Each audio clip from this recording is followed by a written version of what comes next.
There's a wooden crate sitting on my kitchen table in rural Ohio right now, and everything in it came from the other side of my fence line this morning. A head of green cabbage the size of a basketball, a bundle of red beets with the field dirt still clinging to them, a paper sack of dark elderberries picked before breakfast from the fence row. In the white farmhouse across that fence, food like this is not a special treat for a Sunday. It is the everyday table all year long. But here is the part that took me years to notice. My Amish neighbors seem to get more good out of a plain head of cabbage than most of us get out of a whole cart of pills and powders from the drugstore. There is no special seed involved and nothing mysterious about any of it. It comes down to one specific thing that happens in the first few hours after harvest. Something the old families never stopped doing and the rest of us gave up without ever noticing we had. Today, I am walking you through 10 crops you will find in nearly every Amish garden and why each one earns its place. And stay with me to the end, because that first few hours business is the real answer here. And once you hear it,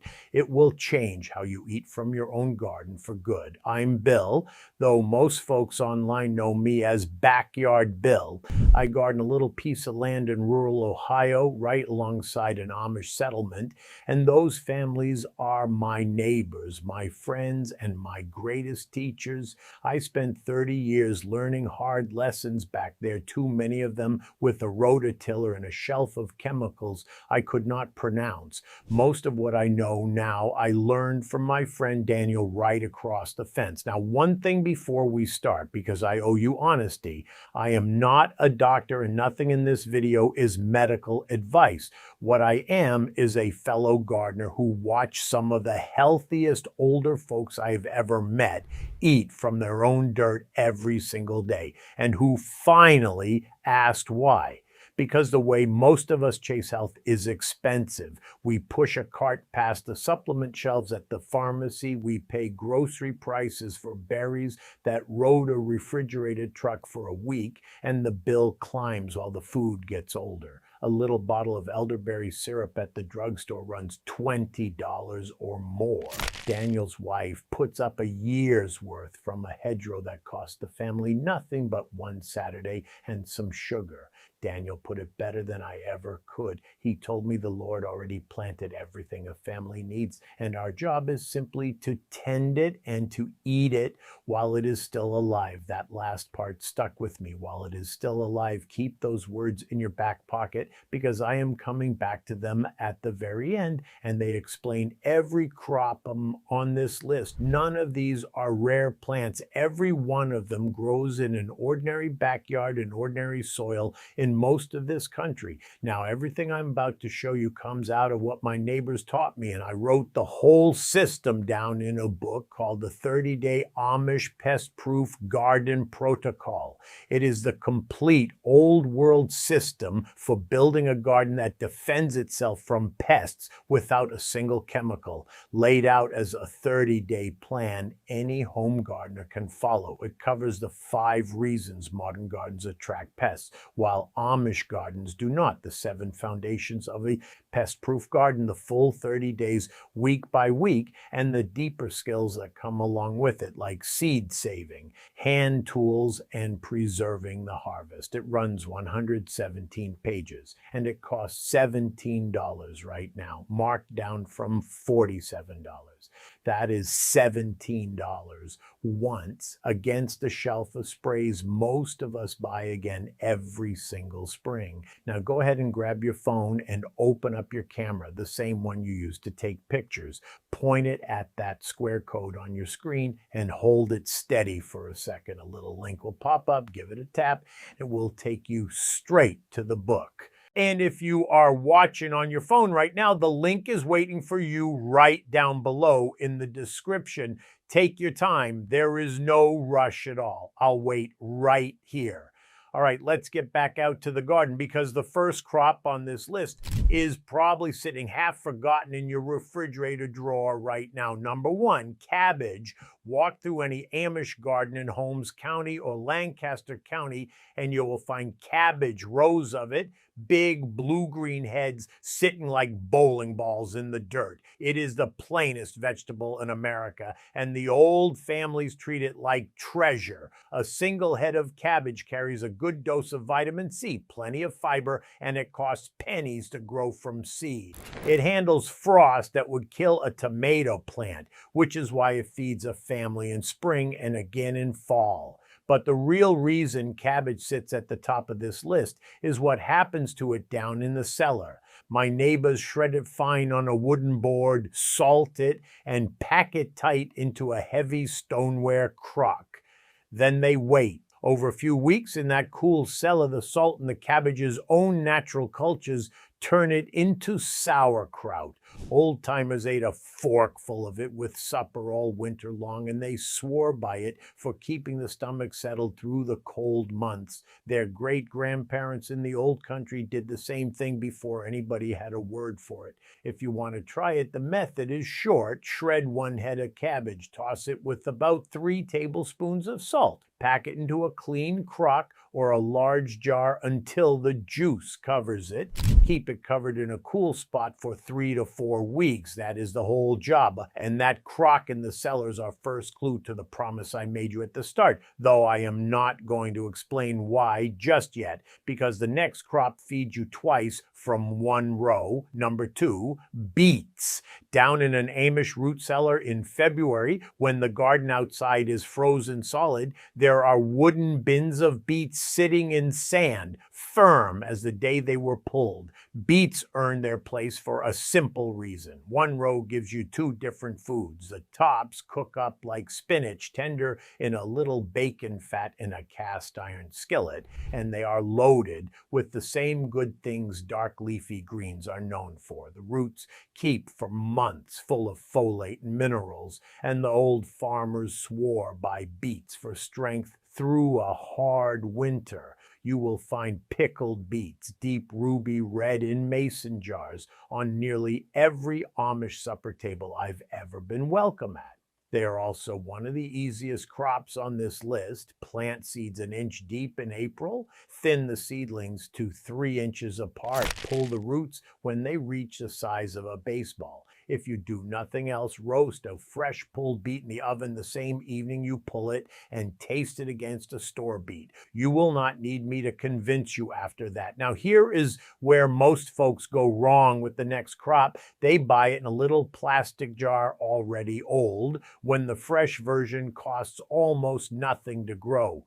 Number 3, garlic. In October, while the rest of the neighborhood is raking leaves, Daniel's family is out planting garlic, pressing single cloves in the soil of a raised bed, pointy end up, about 2 inches deep and 6 inches apart. It sits under the snow all winter, comes up green in March, and comes out of the ground in July as full heads. Then it goes up into the rafters of the shed in long braids, and the family pulls from those braids every day for a year. Folks have leaned on garlic for their health since before anyone was writing things down. When you crush a fresh clove, it releases a sharp compound that gives garlic both its bite and its old reputation. And that compound is strongest in the first minutes after crushing. Notice that. Strongest in the first minutes. There is a pattern starting to form on this list, and I promise we are circling closer to it. The practical side is simple. 1 pound of seed garlic, maybe $12, plants enough for a family for a year, and the biggest heads become next year's seed for free. Once you start that wheel turning, you never buy garlic again. And the next crop asks even less of you. It stores itself on an ordinary shelf with no canning and no freezer. Number 4, winter squash. There is a butternut squash sitting on the pantry shelf in my mudroom that I picked in September of last year, and it is still perfectly good to eat. That is the whole genius of winter squash. Butternut Hubbard and the old pie pumpkins were bred by generations of farm families to be their own storage containers. A hard rind, a dense orange flesh full of beta-carotene, which the body turns into vitamin A, and a shelf life measured in months on nothing more than a cool, dry shelf. No electricity, no jars, no work. The Amish grow them along the garden edges where the vines can wander, and one good hill of 3 plants will bury you in squash by fall. My neighbors let nothing go to waste either. The seeds get rinsed, salted, and roasted on a sheet pan, and the children eat them like candy. If your soil is decent, squash is nearly foolproof. Plant 3 seeds in a low mound after the last frost. Water them through the heat of July. Pick the fruit when the rind is too hard to dent with your thumbnail, and leave 2 inches of stem on each one. Do that last part, the 2 inches of stem, because a squash picked without its stem will rot in weeks instead of keeping for months. Now, the next one on the list is the one that surprised me most because I had been mowing over a fortune in it for 20 years. But before that one, we need to visit the fence row. Number 5, elderberry. Along the lane that runs between my place and Daniel's farm, there is a scraggly hedgerow that most modern landscapers would tear out on sight. In late August, that hedgerow hangs heavy with flat clusters of berries, so dark they are nearly black. Elderberries. The old families have made syrup and jelly from them for generations, simmered in a pot on the wood stove with sugar, and a spoonful of that syrup was a winter tradition in farm kitchens long before it showed up at the pharmacy for $20 a bottle. The berries are rich in the deep purple pigments and vitamin C that dark fruits are known for. Now listen carefully, because this is the one safety rule on this entire list, and I'm going to say it twice.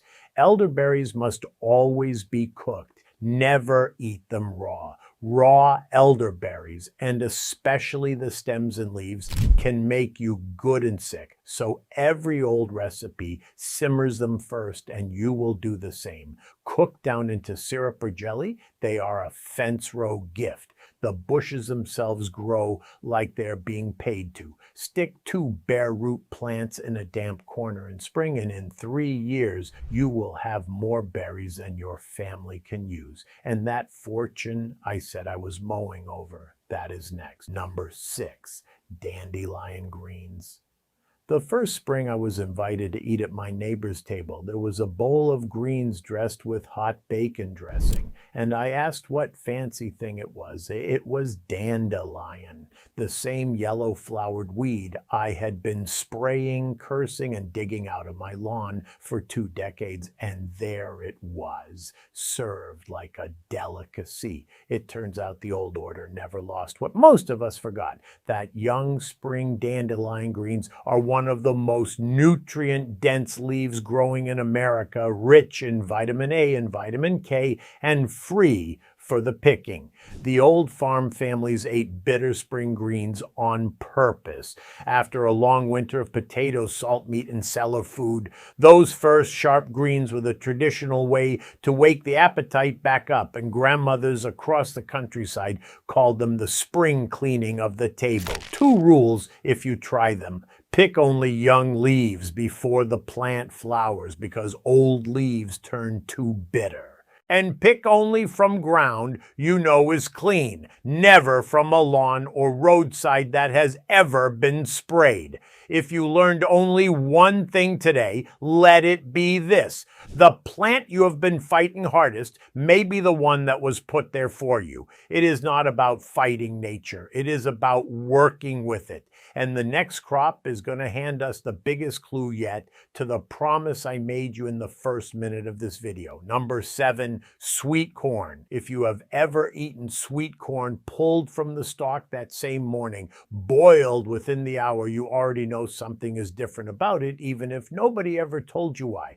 On an Amish farm in August, the corn comes in from the field in a wooden wagon. The water is already boiling in the kitchen, and the ears go from stalk to plate in under an hour. The taste is almost startling, sweet as dessert. Store corn never tastes like that, and it is not your imagination. The moment an ear of corn is picked, its sugars begin turning into starch. Within a day, a good share of that sweetness is gone, and within a few days, most of it is. The ear on the grocery shelf may be a week off the stalk. Remember what Daniel said, eat it while it is still alive. That word alive is doing real work in that sentence, and sweet corn is the plainest proof of it your tongue will ever get. Hold that thought, because at the end of this list, I am going to show you it is not just the flavor that fades, and that is the whole answer I promised you. In the meantime, corn is generous even in a small yard.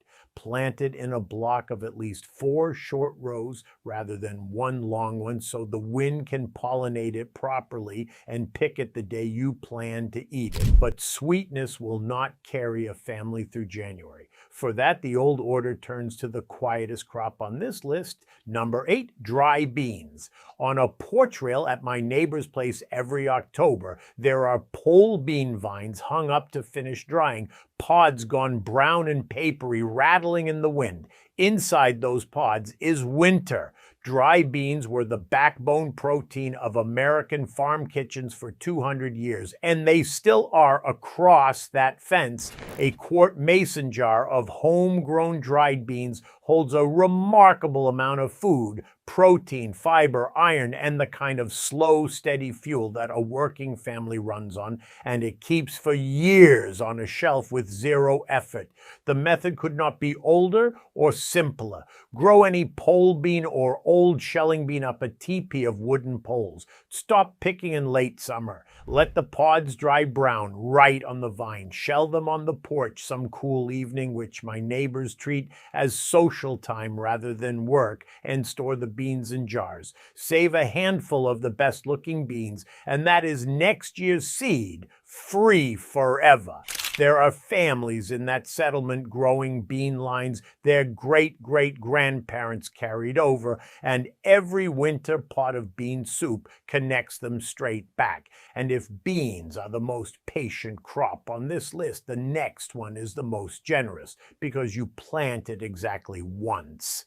Number 9, raspberries. Behind Daniel's barn, there is a raspberry patch that, as near as anyone can figure, is older than Daniel. Raspberries are a perennial, which simply means you plant them one time and they come back every single year, spreading wider on their own, asking for nothing but a little pruning. Every June and again in September, that patch pours out bowl after bowl of fruit rich in vitamin C and fiber. Now think about the little plastic box of raspberries at the store, $4 or $5 for a handful, half of them going soft. A real ripe raspberry is so delicate it barely survives the walk to the kitchen, let alone a truck ride across the country, which means the berries in the store were picked early, before their best, because they had to be. It is the same story we keep bumping into, and I promise the full explanation is only 2 crops away now.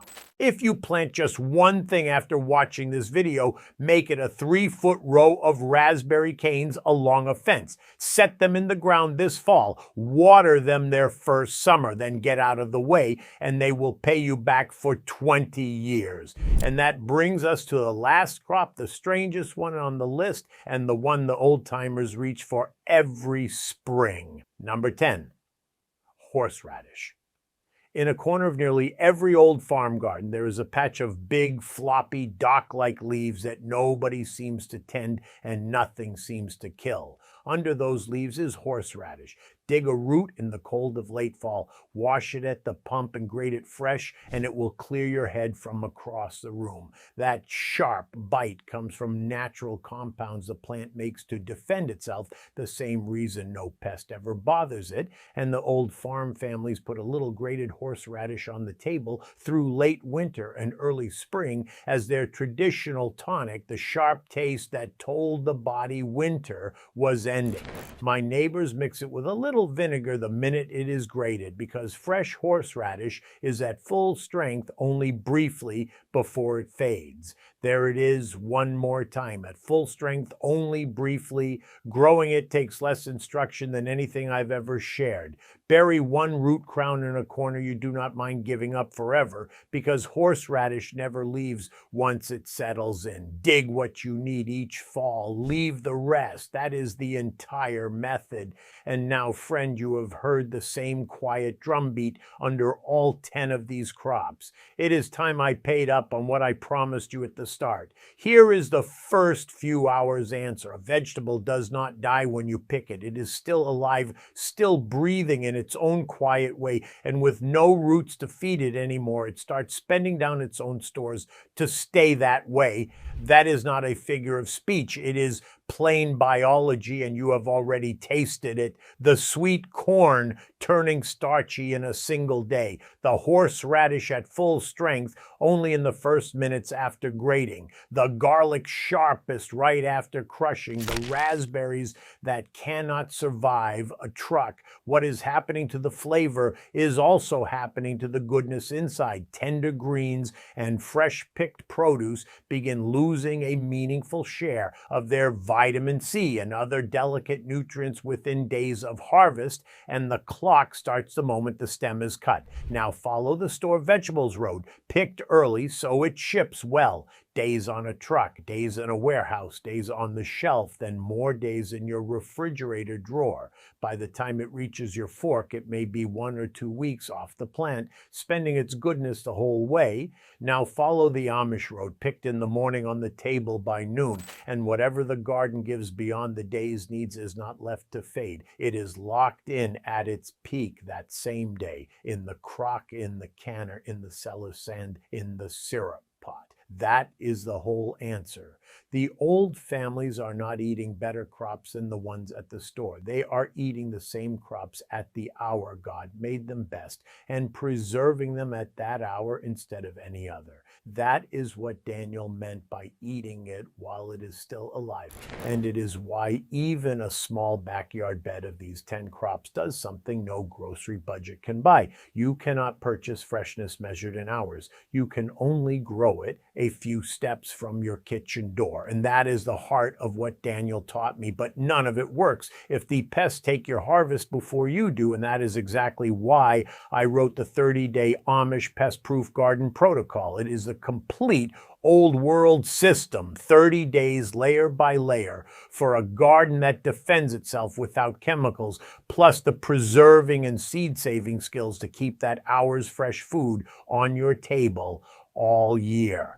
It is $17, down from $47, which is less than most folks spend replacing one season of sprays that never solve the problem anyway. Now go ahead and grab your phone and open up your camera, the same one you use to take pictures. Point it at that square code on your screen and hold it steady for a second. A little link will pop up, give it a tap, and it will take you straight to the book. And if you are watching on your phone right now, the link is waiting for you right down below in the description.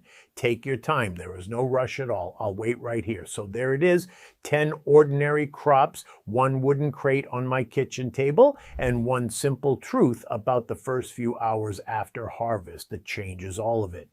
Did your folks or your grandparents garden without chemicals? Tell me one thing they did below. Those are exactly the methods worth saving. I read every single one. Next time, I'm going to show you the 3 plants Daniel's family sets along the garden border every May that turn away the deer and the beetles better than any fence I ever built.